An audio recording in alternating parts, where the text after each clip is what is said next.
call me Allie. You may know me as Bonnie, Nurse Joy, Sophocles, a lot of creatures, including female Pikachu, on Pokemon. And here we have some other friends. I'm Samantha Cooper. On Pokemon, you'd know me as Meltan. And I'm also Team Skullgrunt in with the pink hair. I have my own, I think. Hi, guys. He's just working. Don't worry about him. I'm Laurie Hymes. You probably know me best as Lily from Pokemon Sun and Moon, a bunch of other Pokemon. I was Team Flare. Mabel, watch out. Go ahead. Which mic do you want? Why aren't you applauding these wonderful ladies? Applause! Woo! Hi, I'm Michele Knotz. How you doing? I voiced Jessie in Pokemon. I've been voicing her for 17 years. I'm 75 Pokemon. That's probably what you know me best as. I'm Karina in One Piece Film Gold. Alyson in Street Fighter Cross Tekken, and a bunch of other things that you can find on my website or social media or something. Okay, resume. Thanks for having me. Here's Emily. Hello. I'm Emily Cramer. I am also on many Pokemon. Togedemaru and Picala and Curly Pikachu and Pheromosa and Pyukumuku and all kinds of things. I'm also on Yu-Gi-Oh! As Blue Angel, Sky Zaizen. And I'm on Season 8 of the Winx Club. I am your Bloom. Many other things, a lot of Broadways, and I'm very happy to be here at J1Con. So before we open it up to our lovely audience for questions, are there any questions that you guys have for each other before we open things up? I want to ask Michele, what do you think has changed about Pokemon since the beginning, since you've been with it for so long? Oh my goodness. I started at season 9. Well, they moved. Yes, they did. From New York to California. As you know. Yes. So much has happened. It's crazy. Because are you from New York? I am You're from New York. Okay. Yes. I'm from Jersey. From here. So yeah, they moved the studio from New York to California. But thankfully, we've been able to do remote. Yes. I mean, we kind of had to with COVID. Yes. So fun fact, in COVID times, in the pandemic. In the COVID times. We all had to develop a lot of skills of how to engineer ourselves. Yes. Have home studios, professional quality home studios, so that we could continue to work. Fortunately, it's one of the only avenues of the acting world that continued full stop with no pause, because we were able to set ourselves up with acoustic treatment, microphones, interfaces, and keep working. So yeah, that's a fun fact about all of us in the last 3 years. A skill we all learned. Yeah. We can start to open it up to some questions. So you can come on up to this microphone so we can hear you loud and proud. Microphone right there. Oh, there it is. Yeah.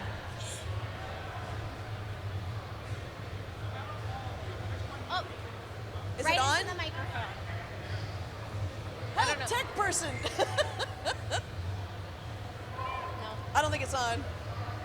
Is there a button? Oh, I saw him do the button. Hello? There you go. Learn how to turn the mic on. So, out of all of you, which ones do you think are the biggest Pikachu fan? The biggest Pikachu fan. It's probably a toss-up between me and Emily. I would think so. Yeah, once you voice a Pika, you never go You back never a forget. Pika. You never forget your Pika. She's here all day, folks. I don't know. I mean, I don't know which one of us is a bigger fan. I'm just very, very happy to have voiced one. I got to voice Curly Pikachu, who belonged to Picala in Pikachu Valley. Do you know that one? Hey, it was a very loud episode. It was mostly me screaming. And putting Pika into every single sentence and word I said.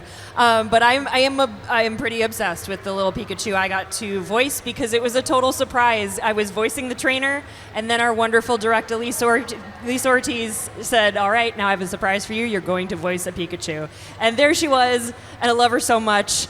I'm not gonna compete for the title of biggest fan because I know I would definitely lose. But I do love that one very, very much. She's very special to me. This actually begs an interesting question, though. Were any of you fans of Pokemon before you were on the show? I wasn't a card player, but I thought it was cool. No. I watched a couple episodes. It's funny. Yeah, I wasn't really a huge fan or anything. Yeah. when I was growing up, there were the kids who collected milk ads, and then there were the kids who collected Pokemon cards. And I was a milk ad collector. That not a doesn't Pokemon surprise card me. collector. I don't know Yeah, why. For I don't some know. reason, Yeah, that it was a thing. tracks. How about our next question? Anybody else? Don't be shy. All right, I'll ask this. So outside of Pokemon, what is one of your favorite roles that you have been able to play and why? Look at you. You got like the questions ready. I and mean, everything. listen, Wow. we could either sit here You're twiddling our prepared. thumbs or I'm not prepared. I'll take this one. So a few of us, you and you, were in the show called Boy, Girl, Dog, Cat, Mouse, Cheese, Oh, which yeah, was on the that's a good BBC one. and is That's a on good Cartoon one. Network Africa and Cartoon Network. Where else? Do you know? Everywhere in the world but United States. So let's make it happen. And I voice a lot of the old women, and I feel very fortunate to do that. And they're a little bit, one of them is a little bit deranged, and it's really fun to play someone who is off her rocker. It's so Yeah. fun. So And that's mine. Another show a bunch of us are on is called Bread Barbershop on Netflix. And that's a really, really fun show to be on, and silly and completely ridiculous. Is that your favorite? Yeah, it's one of them, for sure. I play Wilk, a carton of milk with a misprint. So what's our favorite? Yeah. I'm trying to. Besides Pokemon? yeah, like outside of the Poke universe. Outside of Pokemon. Yeah. I'm trying to think. My favorite would probably be. Her name is Ogiwe. This is old school. I'm sorry. There's a lot of younger people here. Her name is Ogiwe Chika in Genshiken. It's an anime about anime fans, Oh, that's which is fun. really cool because they're in college and they're like trying to find themselves and grow up and date, and they're all a bunch of nerds and geeks and stuff, and it's really, really cute and awesome. I love it, and she's a fun character. She was a fun character to play, so I like that. One that's really special to me that nobody else liked, but I do, is I got to play Bloom on season 8 of the Winx Club. Our season got a lot of flack, and that is okay. I am entirely aware of it. They changed the look of the show, and when that happens, there can be some feedback. However, that was my very first prelay show, meaning versus dubbing. So usually we are dubbing English over a foreign language. But this, we recorded our voices in English and they animated to what we did. And to me, it was within the first year I started working in voiceover. And that was an incredible honor because we know that show has a long and nostalgic, wonderful legacy. It was so cool to get to step into that character and for it to be prelay. I don't know if you know, but for us, that's very, very special. Very. So that would probably be my favorite. It's Bloom on the Winx Club for me. I also feel like after the live action got such hate, people are like, it's fine, just bring back the animated. Everything's going to be fine. We're excited for that. I feel like my favorite non-Pokemon role is a deep cut, which, you know, when like one person in every 5 cons that I do has seen it. Is that me? It's really exciting. The role is called Siri from a show called Last Man, which was on a VRV Crunchyroll. It is really weird, it's funny, it's noir, it's scary. Highly recommended if it's still streaming. Do we have more questions from our friends in the audience? Yeah, come on up. Yeah. The shoes. Yeah. Hi. Hi. So I was wondering, how do you get, say, mentorship opportunities, or how do you get chances to train and improve your voice? Like, what avenues would you go to? That's an excellent question. So a lot of times at these shows we get asked, how do I get into voiceover? What are the first steps that I can take? Yeah. And my big piece of advice would be if you've never taken just a straight up acting class, that would be the place to start because voice acting is first and foremost acting. So getting in a room with other people, learning how to take direction, listen to, you know, things that other people say, collaborate. Those things are going to be invaluable tools to you as an actor. Yeah. From there are wonderful voice acting specific classes that are taught by many of our friends and colleagues. If you want to talk about specific names, we would be very happy to share and help our friends and help you, you know, take wonderful classes. And then from there, you record a demo, you send it around, and hopefully you're able to start auditioning for things and booking some work. Yeah. But yes, at theater, I think a lot of us have a theater background, and that's very helpful. Theater and improv are good. Yeah. Yeah. Acting.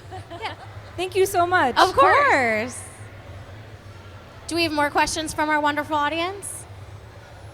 You know, that made me think among us that one of the most wonderful things I have found talking about theater versus voiceover is how wonderfully collaborative and inclusive this community is.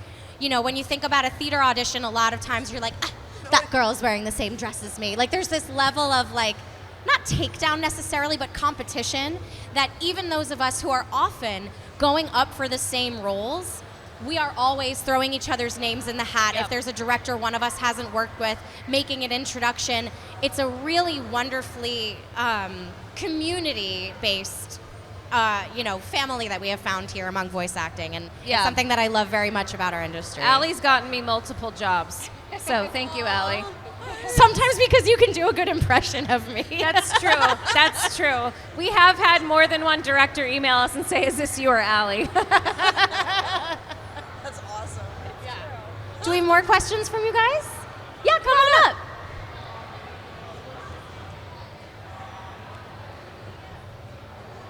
I love your outfit. It's so cool. Thank you. Hi, I wanted to ask, it's kind of a two-parter if that's okay, since everyone's being shy. How do you guys feel about, like, potentially being part of, like, people's formative years as voice actors for something like Pokemon? And have you noticed differences when you interact with younger fans who are like kids all the way to like 30-year-old somethings like me who grew up with it? So, yeah. Ooh, that's an interesting So when I question. first started doing Comic-Cons and I'd meet wonderful fans, and I at that point was very young, I really hadn't been doing voice acting for that long, and they'd say, "You're the voice of my childhood," and I'd be like, "No, I'm not, girl. I am not that old." But now I meet teenagers or older, people older than teenage years, and oh my God, I am the voice of their childhood. I've been doing it that long. Thank you. Yeah, it's such a wonderful thing, especially when I find that sometimes there's like an intergenerational love of the shows that we do. Yeah. Like parents loved it and now they're watching it with their kids, and that's so cool. And I also think one of my favorite things about doing these types of appearances is the autism community is one that's really close to my heart, and I find that a lot of times, like, this is a crowd where, like, neurodivergence is celebrated and loved. I And have ADD, so hey, yeah. that it's just awesome that there is a place where everybody feels included and feels like there's a property that they really relate to, and that means a lot to them, and that we happen to be really fortunate to be a part of it. Yeah, I don't know, I'm not going to speak for everybody, but I think being part of a show that has that kind of generational influence on people is just really special, and we're really lucky that we're even just a small part of it, or a really big part Or of a it. huge part of it. But, I mean, how often do you get that kind of opportunity? So I think sometimes doing things like this helps you take that in a little bit. Thank you all. Who's our next victim? Come on up. Allie's out for blood. She's like, who's next? I volunteer as tribute. Sorry. I would love to hear what your best impression is. Our best impression? Oh. Of you? No. I'm just kidding. Best impression. You know, it's funny, a lot of times we don't do those because, the joke is like kids will come up and be like, "I do a great Pikachu," and I think, that's great, that part's cast, So I don't do a ton. You got one? All right. This is Jason Page. Gotta catch him now, Jason Page. That's a good one. If That you was don't know amazing. Jason Page, he sings the Pokemon theme song. Oh my God, that was hilarious.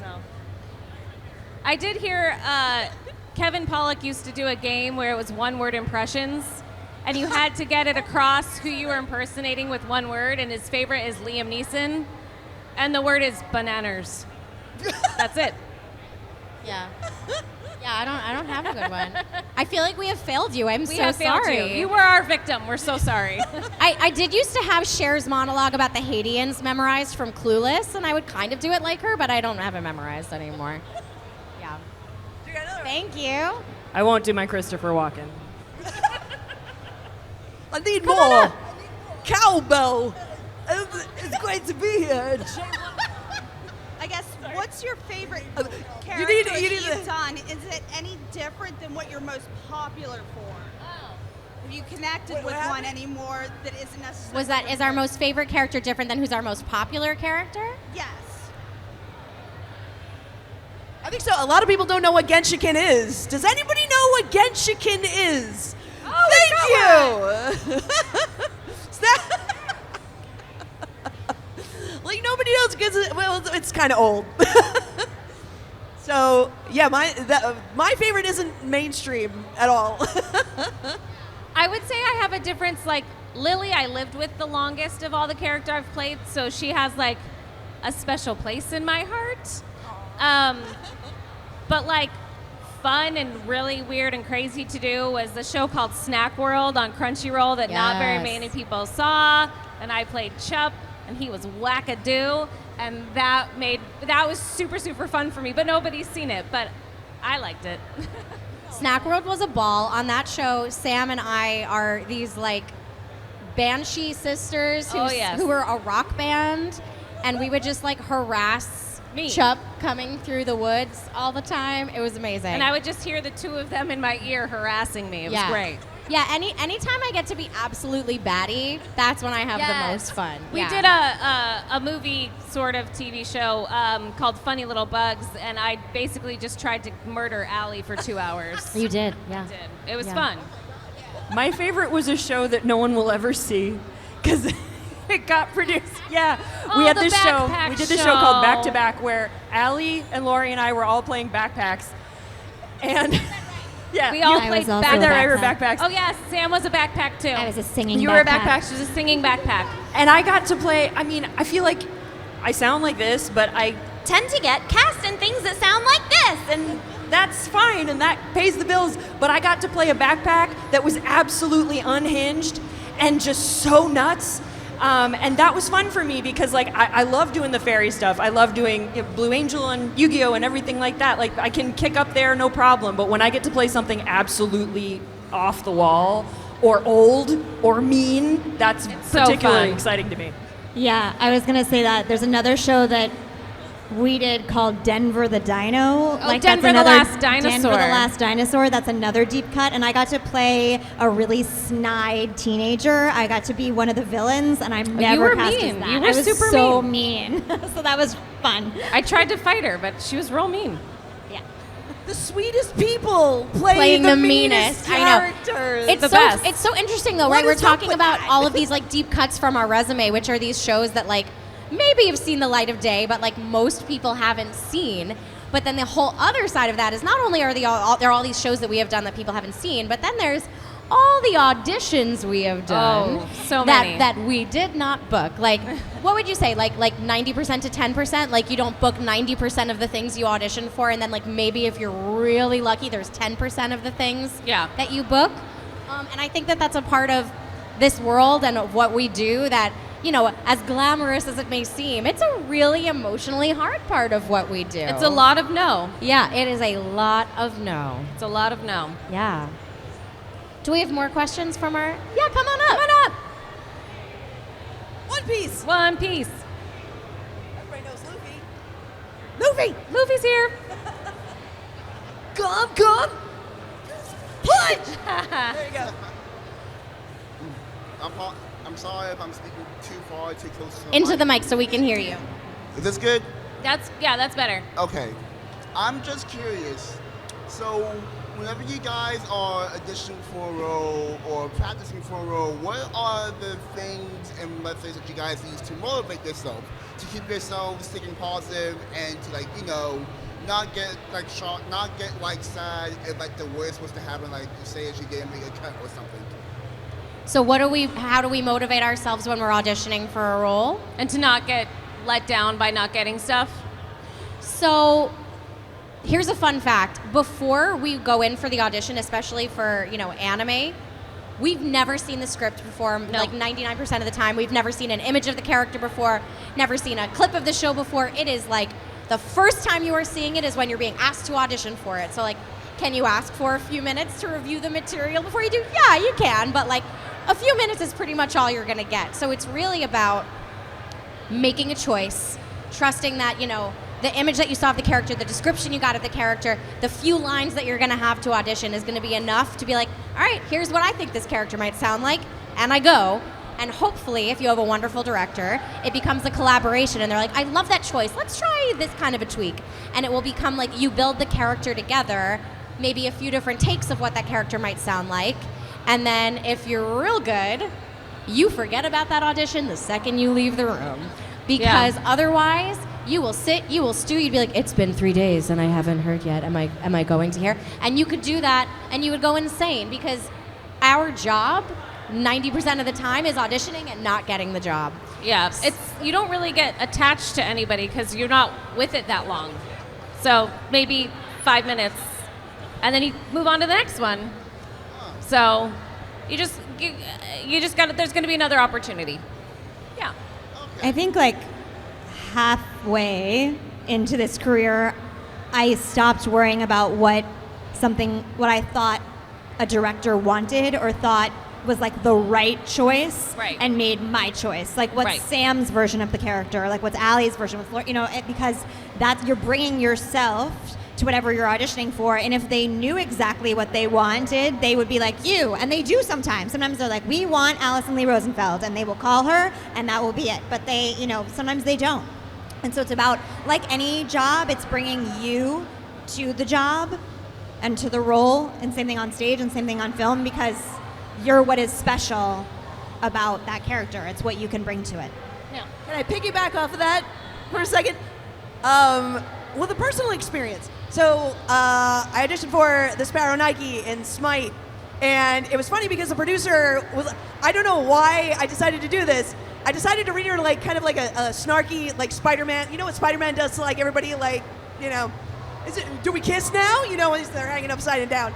And I decided to read her like sassy and snarky, and the producer was like, everybody read her sexy for some reason, and you were the only one that read her in like this kind of like snarky, sassy Spider-Man against the villain kind of thing, and that's why we picked you. And I was like, oh my God, okay.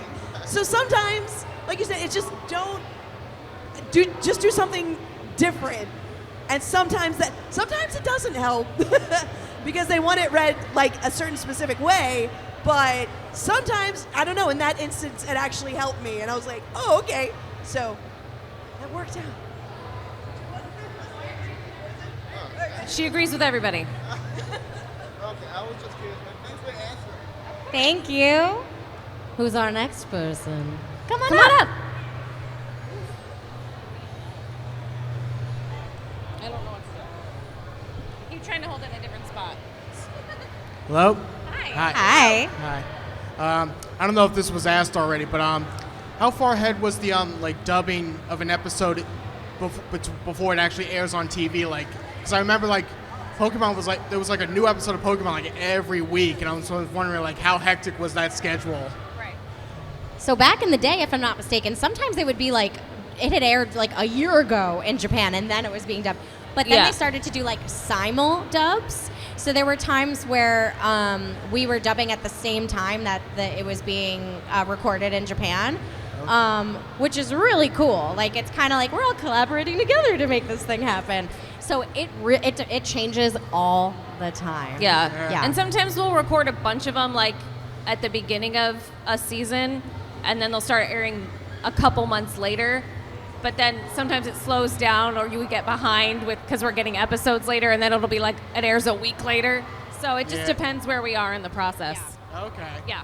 Thank you. Thank you. Who else do we have with questions? Anybody else?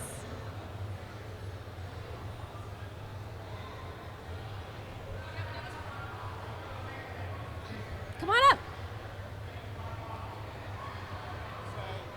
Based on some other questions. Into the mic, please. So what other experiences of Pokemon do you have? What other experiences of Pokemon do we have? So I have a fun story. So once upon a time, my husband and I were dating, and he gave me this necklace that had a little piece of moonstone on it. And this is back in college. And Pokemon is, a thing from my childhood. Not in my career, not in my life in any way. But he gives me this necklace and he says, "So you can evolve." And I was like, "What?" And he goes, "I'm so sorry. I'm such a nerd. It's a Pokemon thing." And I was like, "Okay." Cut 2 years later, I got an audition for Pokemon. And I was like, "I have to wear that necklace that you told me would help me evolve." And I booked that part, and it has become like this good luck talisman in my life. So that is something that Pokemon has been. What part was it? It was for Jasmine. I took over voicing Jasmine. The gym leader in Diamond and Pearl. Here's a fun little just factoid silliness. So I voice Sandagast, and I evolve into my husband, who voices Polisand. That's a little weird. Here's another fun fact. It happened again on a different show with a different director. If you have ever seen Transformers Cyberverse, I voiced Swoop, and I turned into my husband, Volcanicus. So it's just weird. It's weird. Another fun piece of trivia about evolving. I play Meltan, and I evolve into Allie's husband as Melmetal. True that. That's true. Also true. And I've never heard that story.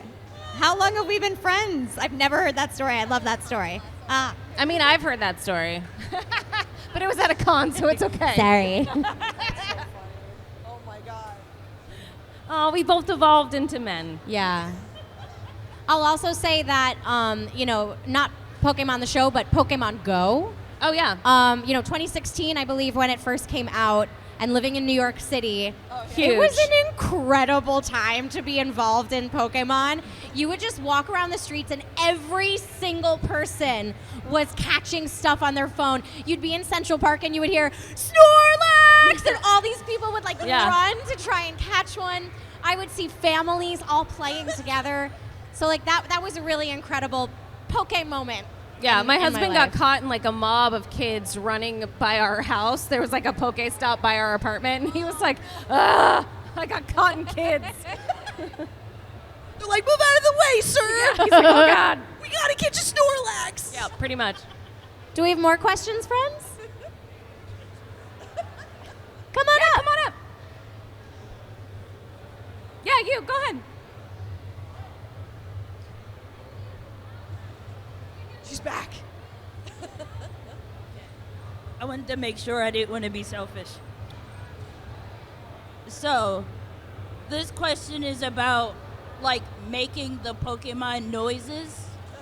Do you ever find yourself just impulsively making the noises, or do you ever just do fun things using your Pokemon noises outside of work? Outside of work. I gotta know. I feel like so many of us voice so many Pokemon. Yes. That it's not like there's just the voice of one in my head.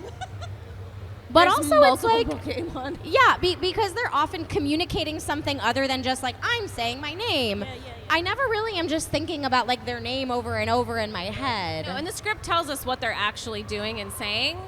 Cheerful or Yeah, I sad. want food or Eating. Fighting or whatever it is. Eating's my fave. Yeah. I never know how to eat as a Pokemon. I always feel awkward sometimes, especially with the Cramer is very she's prim and proper and everybody's chowing down and I'm I don't know. She's pretty and she sings opera, so how would she eat? So I don't know. But yeah, I feel like there's too many Pokemon in my head. Sounds really noisy. I will say, so you have no idea. when I come off I'm sure of a Michelle's session, head is the noisiest, though. Oh yeah. I relate to that, and I don't even have Pokemon in my head, so. Don't we all? Yeah, I'll come off a session and maybe for an hour or so I will have a couple syllables that will pop out. But also I like to, because there's so much on Netflix and there's stuff that I was in on what's on Netflix.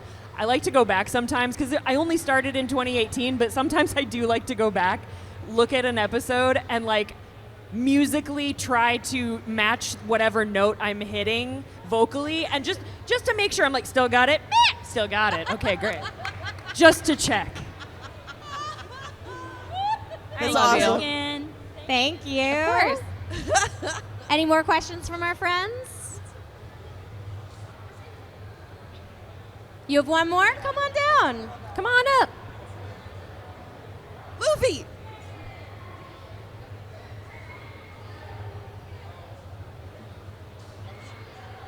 Lean down. Talk right in. Into the For microphone. starters, I'm sorry if you literally just answered this because I was kind of away, but I want to know from you guys personally, since I think all of you are like Pokemon voice actresses anyway, do you guys have a particular favorite Pokemon? Favorite Pokemon? Favorite Pokemon? Yeah. I'm going to say name one that's not, one that you voice that's your favorite, and then not one that you don't voice that's your favorite. So for me, the favorite one that I voice is Audino. I love my fluffy little like elephant without a nose, like just so cute and sweet. And then my favorite non-me one is Flareon because I am very small and fiery. I'm bad. like That's good. I need to pass for now. You need to pass. Yeah, All I right. need to think about it. I think that my favorite to voice is actually Pelipper because I freaking love Pelipper. I actually didn't know you were Pelipper. I am Pelipper. I'm your Every time I Pelipper. hear it, I crack up laughing. Well, thank I love you. it. because especially during Journeys, it was like, come in, and he's like, yeah, I'm here, bleh, bomb, and then leaves. And like sometimes my entire session was going, bah, and then I'd, okay, bye, see you. I didn't know that was That's you. me. So Pelipper is my favorite because Pelipper has attitude, man. The Pelipper is like awesome and hilarious. And then my favorite non-me, my very first role on Pokemon was a random gym trainer named Moria, and she had a Hawlucha. So that kind of like became my favorite because it was cool. That was like, this is my first one. And so Hawlucha's kind of got a special place in my heart. That's my favorite. Piplup is my favorite. He's the love best Piplup. penguin ever. And the one that I don't voice is Poliwhirl. I love Poliwhirl. He's just round and purple and cute. He goes, Polly. He's very cute. He's so cute. One of my favorite that I voice is Pheromosa because she is a jewel thief and she goes around karate chopping everyone and stealing all their things. True. And one that is a favorite of mine that I did not voice is at this table. Little radish queen Zarina makes me Zarina. so happy. Beyonce. Like, I don't know what you did, but something in the cadence of what you put on that, like, always gets in my ear. And it Zarina makes- is the Beyonce of all Pokemon. She is. She and is. She makes me, Those boots, oh man. makes me very, very happy. So Pheromosa and Zarina for me. Yeah, I like that one too. For me, I got to play all the Meltan. Like every time you see a Meltan, it's me. Like all of the sea of them.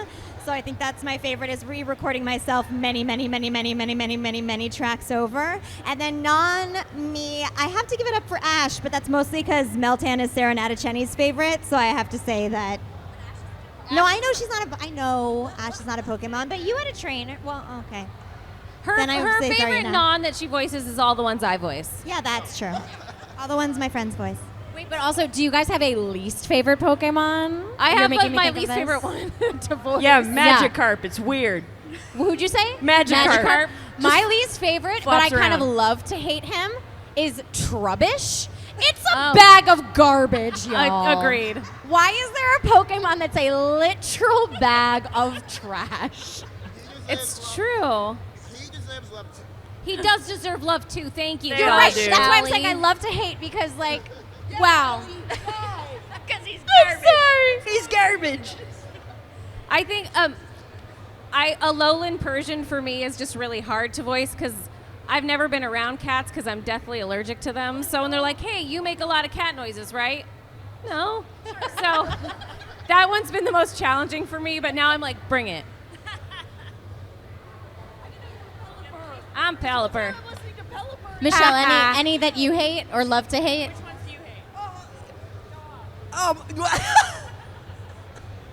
Oh man, I don't know. Shuckle's kind of weird. Yeah.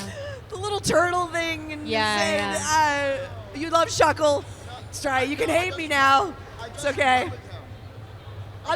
I'll throw myself in the trubbish. It's all right. I'll be in the trash. Good callback. Good It's callback. okay. I couldn't think of anyone. Yeah. Well, thank you. No, Tangela's kind of cool. I don't know. What's your least favorite? Oh yeah, it was Magikarp because it just flops Magikarp. around. Do we have any other questions from our friends? Otherwise, we can call it.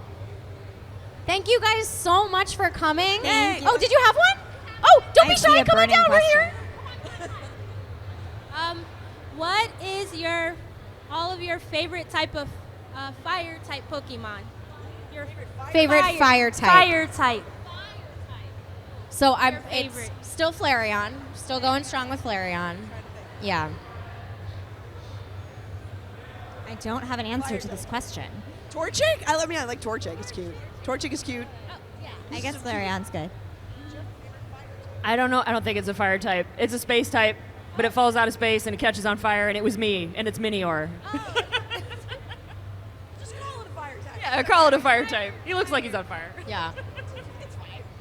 It's an interesting thing about the types because when we voice these characters, a lot of times we're actually not even told what types they are. Sometimes there will be a little blurb and it'll be like the Pokedex will tell Ash what type they are. But if we're not like literally reading the entire script, other than our lines in a moment, it's sometimes hard for us to know what type they are. Yeah. Thank you. She likes fire types. Yeah. What's your favorite? Charmander and Oh, Tepig. duh. Excellent that's a good choices. answer. Yes. I also my love answer. Dragonite. Is Dragonite a fire type? No, I messed up. A dragon type. Even though Charizard you would think would also be a dragon. Anyway, they're both cute dragons. Thank you guys so much for coming. Thank you. We are going to be back at our tables for just a few more minutes. So if you want to get an autograph from any of us, please feel free to come by in the next few minutes. Well, right Thank over there. you. Thanks, guys. Thank you.